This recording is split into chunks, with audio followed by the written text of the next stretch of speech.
आज ये जो हम वीडियो बना रहे हैं CSS के हवाले से, जैसे आप देख रहे हो, इसका मौजूद है करेक्शन। इससे पहले मैंने 2019 और 2018 की करेक्शन पे वीडियोस बनाई थी। वो वीडियोस तकरीबन अंग्रेजी में थी। कुछ स्टूडेंट्स का कहना है कि थोड़ा सा अगर एक वीडियो बिल्कुल उर्दू में हो जाए शायद हमारे लिए थोड़ा ज़्यादा बेहतर है। तो आप लोगों के कहने पर मैं आज की वीडियो में सारी गुफ्तगू उर्दू में करूँगा। जहाँ बिल्कुल ही नागुज़ीर हो गया अंग्रेजी वहाँ तो ठीक है, बाकी सारी गुफ्तगू इंशाल्लाह उर्दू में। अब देखिए, ये जैसे आप देख सकते हो, मौजूद हमारा है correction, CSS English press and composition paper 2017। ठीक हो गया।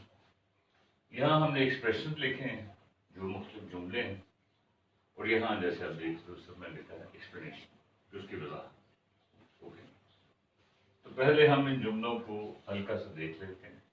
और गुजारिश ये है कि CSS लेवल पर गलती बात तो इतनी बारीक होती है कि अक्सर पढ़ाने वाले खुद भी उसको नहीं समझ पा रहे होते। वो इंतहाई FABA के रूल लेके चलते हैं, तो उसमें थोड़ा मसला हो जाता है। थोड़ा सा गहराई में जाके देखना है कि जुमले को दुरुस्त करने के बाद फिर एक से ज़्यादा अंदाज हो सकते हैं। तो आप जो भी अंदाज अपनाएं वो अंदाज ठीक होना चाहिए। वो ठीक है तो उसमें कोई हर्ज नहीं। ठीक होगा। तो पहले मुझे नजर ये देख लें, हमारे जुमले हैं। पहला है, in the accident one of my arms was broken and my legs bruised. Okay, अगला सेंटेंस है, the people who had been raising slogans against the government for many hours, they wanted increase in their salaries. तीसरे को देख लें, you have been working very hard for the last 2 hours, isn't it? चौथा है, John could hardly do no better than to have taught a bass of such dimensions. बस bass है यहाँ, ये म्यूजिक की एक इस्तेलाह है। I who have no chance to meet him would rather go with you instead of sitting at home.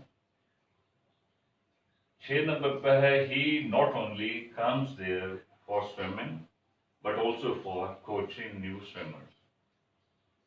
7वां है, when he visited the fair last time, he bought no less than 20 school bags.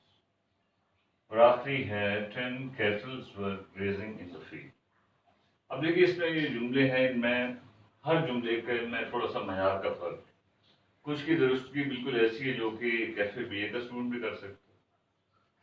कुछ ऐसे हैं कि जिसमें एक ठीक ठाक पढ़ा लिखा बंदा भी थोड़ा सा उलझ जाता है, और कुछ ऐसे हैं कि जिसमें जिस गलती को आप पकड़ेंगे वो CSS लेवल के हिसाब से गलती नहीं होगी, गलती कोई और। इसलिए थोड़ा सा ध्यान से हम पहले से शुरू करते हैं। In the accident, one of my arms was broken and my legs bruised. इसका लफ्ज़ी तर्जुमा हल्का सा ये बन रहा है कि हादसे में मेरा एक बाजू में से एक बाजू जो है वो टूट गया, और मेरी जो टांगे हैं उन पर एक लिहाज से जख्म आया। ब्रूज असल में ऐसे जख्म को कहते हैं जो कि जैसे हम नील से पड़ना कहते हैं कि जैसे, ठीक है, और हम उस गहराई में नहीं जाते। तो आप लोग थोड़ा सा इसको देखें, क्या जहन कहता है इसमें, गलती कहाँ पे है। अगर आप इसको थोड़ा सा बच्चों के अंदाज से देखें, जैसे बाज साथ इसको गावी से देखते हैं, तो वो कहेंगे जी देखिए, बात ये कि इसमें गलती जो है वो इस तरह की है कि आपने चीज़ों को, जैसे मैंने पिछले वीडियोस में कई में कह चुका हूँ, ये चीज़ है, ठीक है, इस चीज़ को हमने यहाँ पर एक लिहाज से इसमें बैलेंस में लाना है। तो बज़ाहिर इसका हल ये बन रहा है कि एक्सीडेंट में मेरा एक बाजू टूट गया और मेरी जो है टांगों में से एक पैर जो है वो क्या हुआ, ब्रूज आ गया। तो जी यहाँ चूंकि ये एक चीज की तरफ इशारा है इसलिए यहाँ वॉज लग गया, और यहाँ चूंकि लेग्स की बात हो रही है इसलिए यहाँ पर वर्ड लग। ठीक, अगर आप थोड़ा और करें, बज़ाहिर ये ठीक है लेकिन असल में ये सोल्यूशन नहीं है। उसकी वजह यह है कि जो चीज़ आपकी टूटी है, वॉज ब्रोकन, ये अगर आप गौर करें, ये पैसिव वॉइस है, पास्ट इंडेफिनिट टेंस।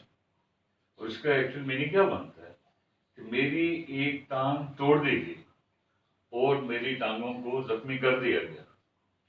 हम ऐसी कोई बात नहीं कहना चाह रहे।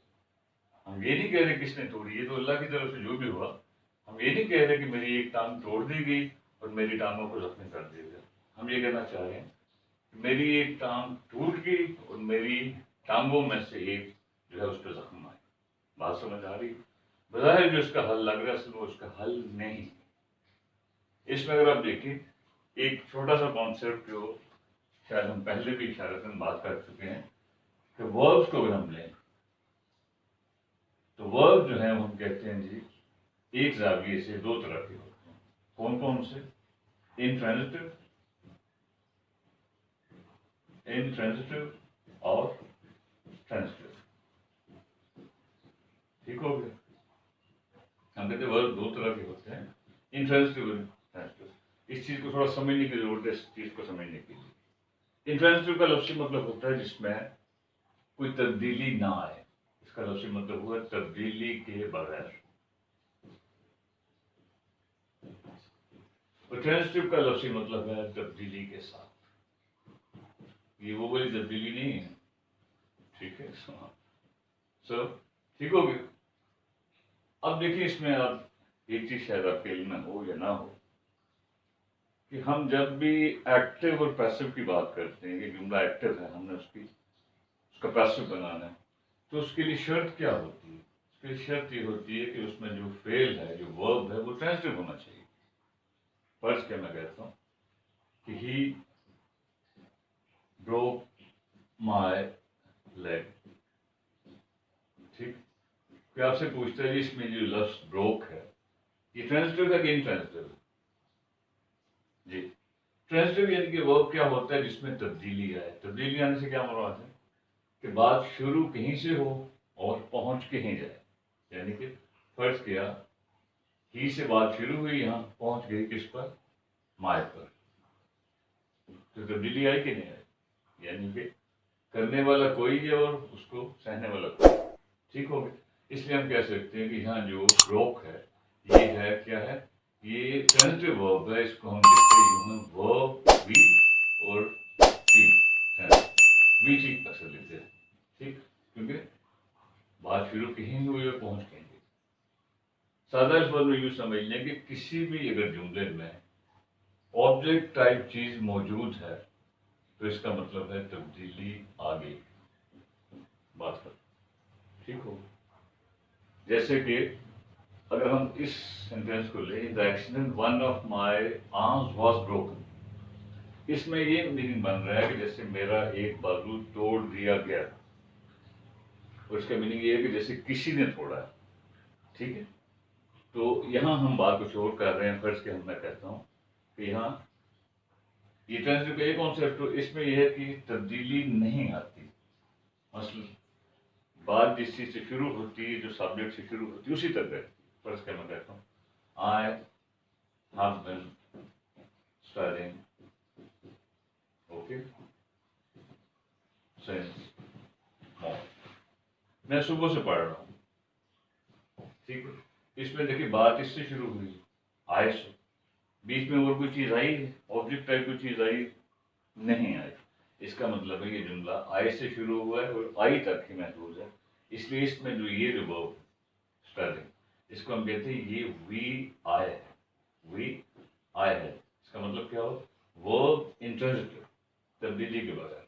ठीक, अब इसमें एक छोटी सी बात समझने वाली है, अगर आपको थोड़ा सा आइडिया हो गया ट्रांजिटिव इंट्रांजिटिव का, कि जब भी हम किसी एक्टिव जुमले को पैसिव बनाएं तो हमें क्या चाहिए हो? हमें कोई ट्रांजिटिव वर्ब चाहिए। अगर जुमले में ट्रांजिटिव वर्ब नहीं है तो हम एक्टिव और पैसिव का कॉन्सेप्ट ही नहीं बनता। बात समझे? फर्ज के मैं एक दो जुमले लेता हूँ। मैं कहता हूँ he burned my house, okay,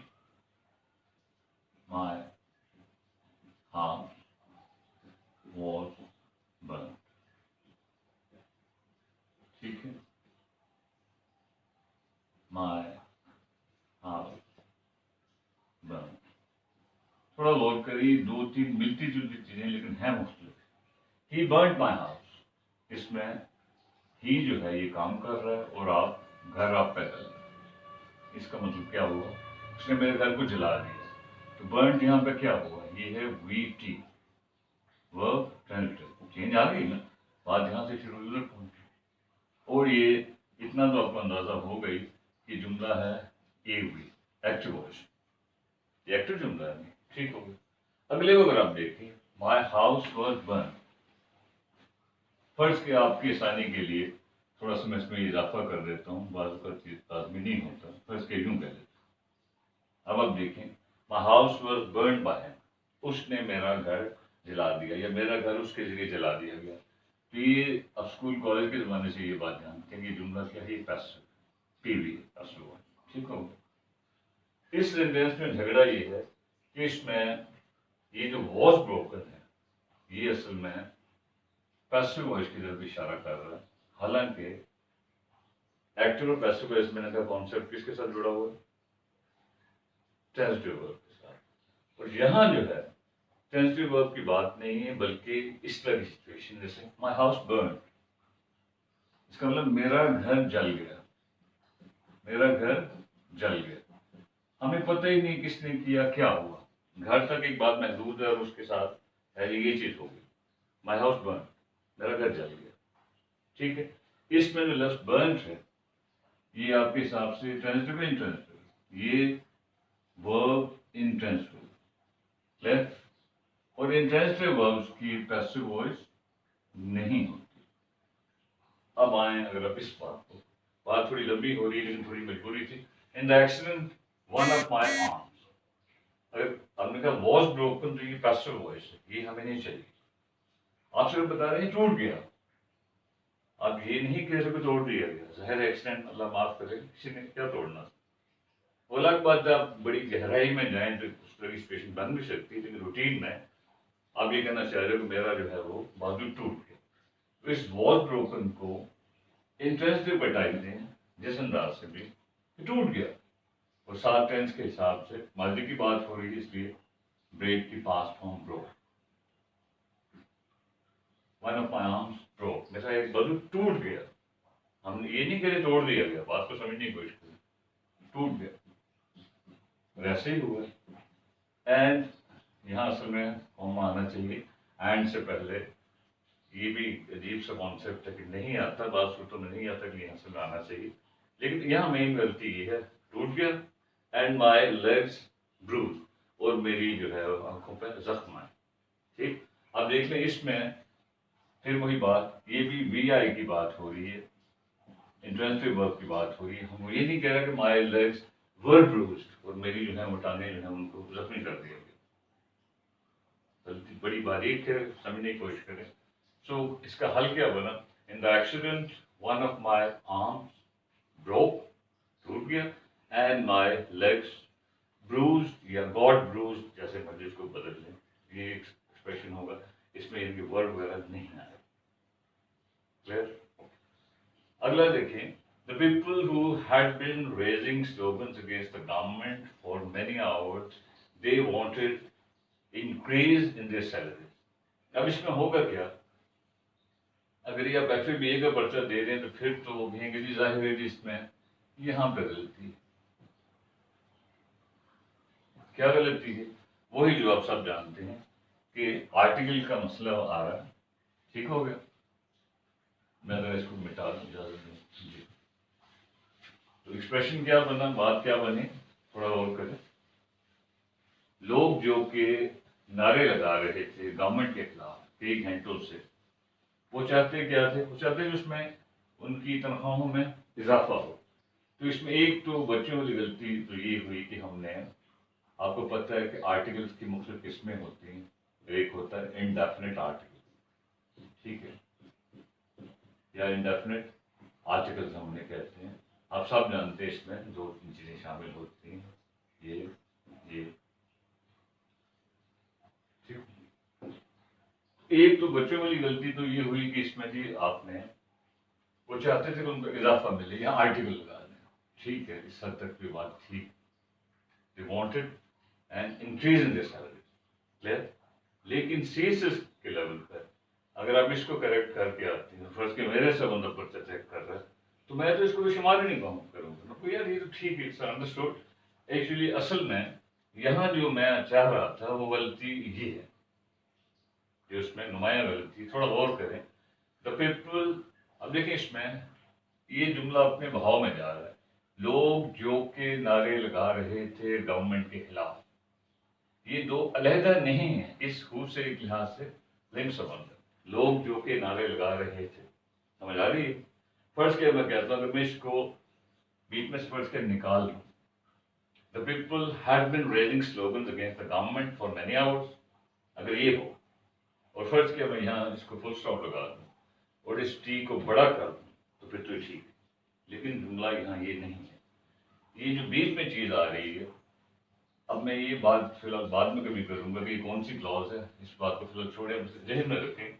लोग जो के नारे लगा रहे थे, अगर आप गौर करें इस जुमले की फ्लो में ये लफ्ज दे जो है, हालांकि मैंने आपको पिछले किसी लेक्चर में कहा होगा कि हमने जो पिछली चीज है फर्ज किया, जिसकी तरफ जिसकी बुनियाद पे हम अगला कोई प्रोनाउन लगाते हैं, पिछली चीज को हम क्या कहते हैं, एंटेसिडेंट, ठीक है। पहले बात हम कर चुके हैं, अगर पिछले वीडियोस आप देखें आपको अंदाजा हो जाएगा। एंटेसिडेंट का मतलब था कि पिछली चीज जिसकी तरफ हम इशारा कर रहे हैं। इस जुमले में अगर हम इसको लें द पीपल, अगर हम इसको एंटेसिडेंट बनाएं तो फिर तो ये ठीक है। अगर हम इसको यूं बदल दें, फू को निकाल दें और ये कह दें the people have been raising slogans against the government for many hours, आगे जाके फुल स्टॉप लगा दें, फिर उसके आगे हम कहेंगे जो कि एंटेसिडेंट लोग हैं, इस एंटेसिडेंट के हिसाब से हमने क्योंकि लोगों की तरफ इशारा कर लिया, इसलिए हमने प्रोनाउन ये लगा दिया, फिर तो ठीक। लेकिन इसको इतना कॉम्प्लिकेट करने की जरूरत नहीं है। इसमें असल में गलती ये हो रही है कि ये जो दे है इस जुमले में, ये फालतू आ रहा है, जुमला अपनी फ्लो में जा रहा है, हमारे पास बड़ी वाजह है कि हम लोगों ही की बात कर रहे हैं। अब हम देखिए फर्स्ट क्या मैं कहता हूँ, the people who had been raising slogans against the government for many years wanted an increase in their salaries, बात समझ आ रही। इसलिए यहाँ पर गलती ये शुमार हो, इसको निकाल दें। अगर आप इसको कर भी आए तो मेरे हिसाब से कोई अगर सही चेक करोगे तो ठीक है यार, ये तो ही था, देखो निकाल दें आप जुमले की फ्लो देखिए। इसमें अगर ये जैसे मैंने दूसरी शक्ल बताई कि फर्ज के हम द पीपल हु को निकाल दें, हैड बीन रेजिंग प्लान और आगे फुल स्टॉप लगा दें, दे कर टी बड़ा कर दें, फिर भी ठीक। लेकिन जाहिर है वो तो बचकाना सा हल हुआ, इसलिए सारा एक्सप्रेशन क्या बना, the people who had been raising slogans against the government for many hours wanted an increase in the salary, समझ आ रही बात। अगले को देखें, you have been working very hard for the last 2 hours isn't it. अब ये मैंने कुछ वीडियोस में देखा है कि हालांकि इसमें बड़ी बच्चों वाली बात है, और मैं पिछले कई लेक्चर्स में, बल्कि कई इंडिपेंडेंट लेक्चर्स में बड़ी तफसील से टैग्स को डिस्कस कर चुका हूँ। आप टैग्स की कोई वीडियो देख लें या करेक्शन के हवाले से भी इसमें हमने इस बात का जिक्र आया एक दो जगह पर कि टैग्स क्या होती हैं। अब इसकी मैं इस वक्त तफसील में तो नहीं जाऊँगा, मैंने आपको बड़ा क्लियर बताया कि टैग का लफ्ज़ी मतलब होता है जोड़ना, और टैग से हम मुराद लेते हैं किसी जुमले के आगे जो हम लगाते हैं इजाफी कोई चीज़, उसे हम टैग कहते हैं। फर्स्ट के इस जुमले में ये जो अल्फाज, ये टैग, ठीक। और हमने बड़ी तफसील से बात की है कि टैग का असूल क्या है, कि टैग का हल्का सा मैं टच कर देता हूँ। टैग का असूल क्या था, अगर जुमला मुस्बत है, पॉजिटिव है, ये ऐसे पॉजिटिव है, अगर जो है क्या सेंटेंस जो है वो क्या है, पॉजिटिव है, तो टैग जो है वो क्या होगी, क्या वो नेगेटिव होगी। ये हमने बात की, बड़ी तफसील से की, अब कोई वीडियो देखें आपको कंफर्म हो जाए। अगर सेंटेंस पॉजिटिव है तो टैग नेगेटिव होगी, और अगर सेंटेंस फर्ज किया नेगेटिव है तो टैग पॉजिटिव होगी। ये इसका थंब रूल है, सिंपल सा क्लियर, ठीक हो गया। अगर आप इस हिसाब से देखें, you have been working very hard for the last 2 hours isn't it, हम कहते हैं इस हद तक तो बात ठीक है कि सेंटेंस जो है पॉजिटिव है, इसलिए इजंट जाहिर इतना आपको पता है कि नेगेटिव इजंट है, टैग नेगेटिव है, ये ठीक है। लेकिन हमने एक और बात भी बड़ी तफसील से की थी कि टैग ने जो बनना है वो किसके हिसाब से बनना है, वो आपके ऑक्सिलरी वर्ब के हिसाब से बनना है। पीछे जो हेल्पिंग वर्ब है उसके हिसाब से आपने टैग को लगाना है। तो पहली बात तो ठीक होगी कि जुमला पॉजिटिव है, टैग नेगेटिव है। लेकिन ये भी तो देखें कि टेंस कौन सा चलता है, you have been working very hard for the last 2 hours. तो इसका मतलब है उसके हिसाब से हमने टैग लगानी है। तो फिर टैग लगाएं क्या है जी, वो कह रहे हैं जी कि आप नहीं कर रहे हैं, क्या नहीं कर रहे हैं, टैग क्या बनेगी, यस, क्या आप नहीं कर रहे हैं जी, हैव बीन के हिसाब से टैग क्या होगी, हैवंट। ये इसमें ठीक है, हैव बीन के हिसाब से मतलब टैग स्ट्रेंथ के हिसाब से ये होना चाहिए। और फर्ज के ये टैग इजंट इट, इसको फर्ज के मैं अगर यूं कहता हूं he is working very hard, right, तो फिर ये टैग तकरीबन ठीक है। अगर मैं इसको कहूँ इजंट ही, तो इसको थोड़ा टैग का कॉन्सेप्ट आप जो है थोड़ा सा किसी दूसरे वीडियो में जाके देख लें। लेकिन इसका हल ये हुआ, you have been working very hard for the last 2 hours, right, haven't you, क्या आप नहीं कर रहे हैं। तो इस लिहाज से ये आपका आंसर। अगले को देख लें, John could hardly do no better than to have taught a bass of such dimension. जुमला थोड़ा सा मुश्किल है लेकिन इससे कंफ्यूज ना हो, ये म्यूजिक की इस्तेलाह है जब म्यूजिक बड़ा निचले लेवल का होता है। पर हमें इसको तो नहीं लेना। इसमें देखिए बड़ी बच्चों वाली गलती हम पिछले 1-2 वीडियोस में इसकी तफसील कर चुके हैं। क्या गलती है, थोड़ा गौर करें। हार्डली डू नो बेटर, मैंने आपको बड़ा क्लियर अंदाज में कह चुका हूँ, कई दफा कह चुका हूँ कि हमने डबल नेगेटिव नहीं लगाना, हमने डबल नेगेटिव नहीं लगाना। तो इसमें यही गलती है जो नुमायां होकर आ रही है कि डबल नेगेटिव हमने नहीं लगाना, यानी कि 2 ऐसे अल्फाज नहीं लगाने जिनका मीनिंग नेगेटिव में जा। अगर आप इस पर गौर करें, एक वर्ड हार्डली और नो, ये जो बचपन से सुन रहे हैं कि हार्डली का मीनिंग थोड़ा सा नेगेटिव में जाता है और नो का मीनिंग भी नेगेटिव में जा रहा है, तो इसलिए हम कहते हैं कि ये तो बात ठीक नहीं है।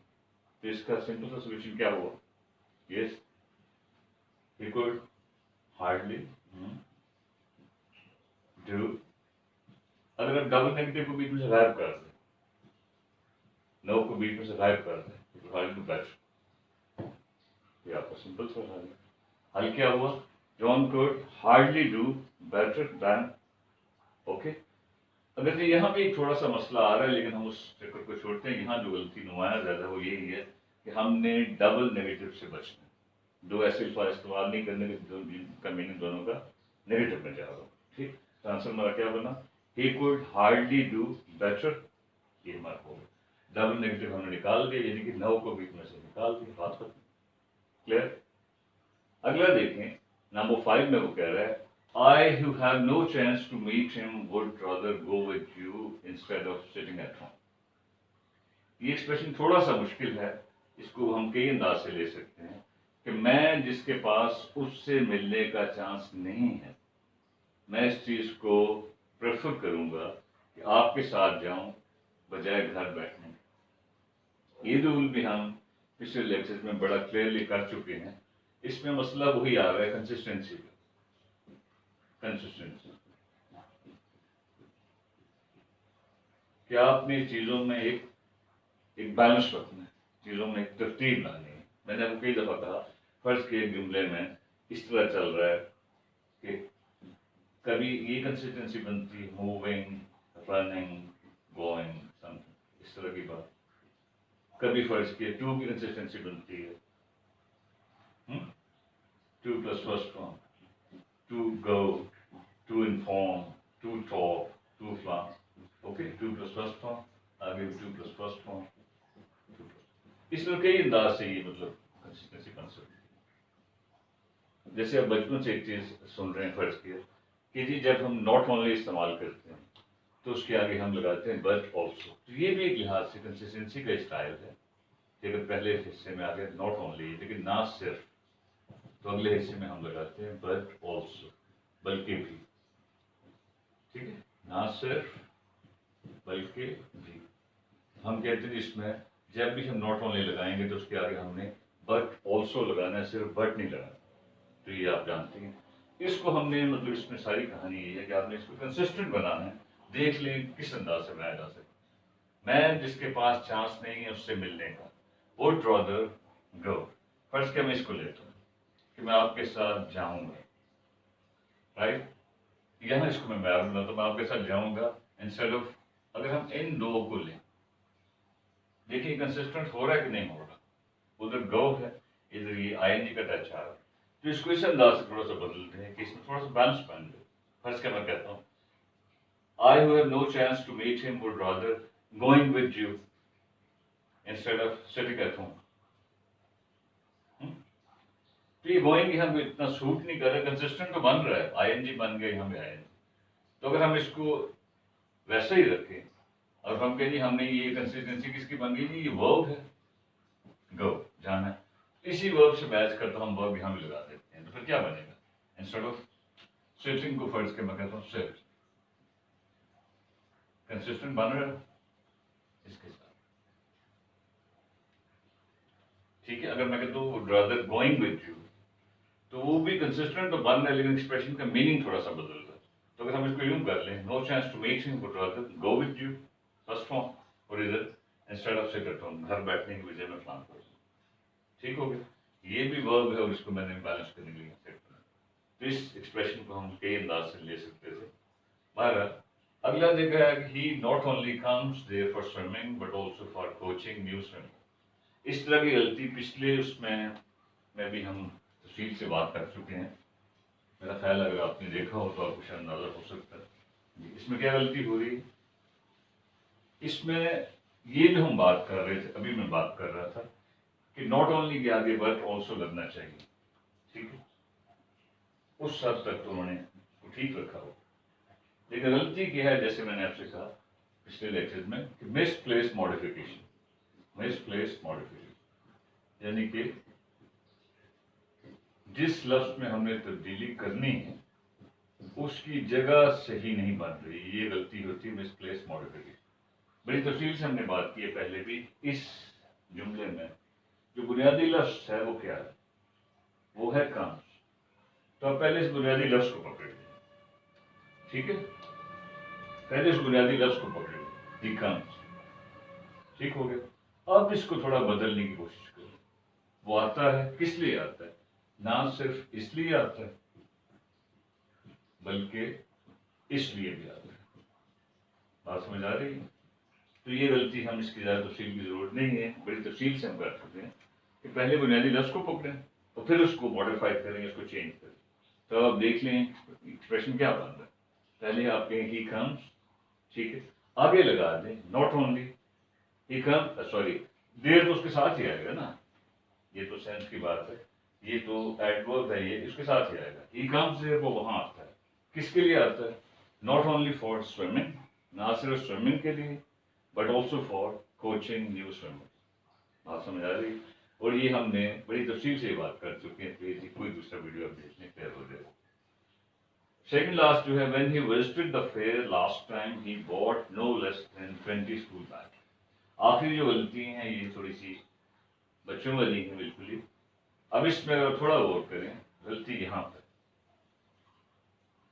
और इस तरह की गलतियां हमने अक्सर स्कूलों कॉलेजों में आपने पढ़ी होंगी, सुनी होंगी। क्या गलती है, आप सब जानते हैं। इस टॉपिक की तफसील किसी और लेक्चर में कर लेंगे कि दो चीजें होती हैं कि कुछ एडिक्टिव्स होते हैं वो मिकदार को शो करते हैं, कुछ जो है तादाद को शो करते हैं, ठीक। तो ये लेस जो है, नो लेस जो है, ये असल में मिकदार की तरफ इशारा करता है, एडिक्टिव ऑफ क्वांटिटी बन रहा है। तो ये स्कूल बैग्स की बात है, तो इतना तो आप अंदाजा कर सकते हैं स्कूल बैग जो है वो ऐसी चीज जिसको हम गिन सकते हैं। इसलिए हम इसकी बजाय कहेंगे, इसमें आंसर क्या बनेगा, ही बॉट नो फ्यू बैग। यानी अब सबको पता है, कई लेक्चर में हम बात कर भी चुके हैं कि फ्यू का मतलब होता है चंद एक, ठीक। चंद एक अगर से नेगेटिव सेंस में होता है, और लेकिन बात होती है तादाद। तो फिर हमारा जुमला क्या बना, he bought no fewer than आगे 20 स्कूल बैग्स। ये फ्योर मैंने इसलिए लगाया कि जाहिर है आप सबको पता है कि आगे जो है वो, क्योंकि वो जो है डायन आ रहा है, तो डायन से पहले हम जो है हमेशा सेकंड डिग्री लगाते हैं, इसलिए मैंने सिर्फ फ्यू की सेकंड डिग्री बना दी, इसमें और कोई साइंस नहीं। सो हमारा आंसर क्या बना? When he visited the fair last time, he bought no fewer than 20 school bags. I think इसमें बात नहीं। तो जो आखिरी एक्सप्रेशन है, आखिरी जुमला है, ये तो बिल्कुल स्कूल लेवल का है, आपको उसका हल समझ आ ही रहा होगा। 10 cattle were grazing in the field. तो ये तो जब हम अंग्रेजी का आगाज करते हैं तो मास्टर पहली बात ये सिखाता है कि कुछ अल्फाज ऐसे होते हैं, कुछ नाउन ऐसे होते हैं कि जिनकी जमा भी वाहिद होती है। तो 10 कैटल जो है, उन्होंने लिखा हो कैटल, तो ये तो अब सबको पता है कि इसमें इसका सही क्या होना चाहिए? कैटल। कुछ अल्फाज का वाहिद ही उनकी जमा शुमार होता है, तो इसलिए इसको सिर्फ ये बदल दें, 10 cattle were grazing in the field, 10 मवेशी फील्ड में चल रहे। तो इसमें कोई अगर कंफ्यूजन है तो इससे पहले के जो वीडियोस हैं उनको आप देख के इसको थोड़ा सा कर दें, और अगर आपको वीडियो अच्छा लगे, मुनासिब लगे, तो थोड़ा सा सब्सक्राइब भी कर दिया करें। कुछ तो भी हर्ज नहीं। Thank you very much. इंशाल्लाह बहुत जल्द मुलाकात। अल्लाह।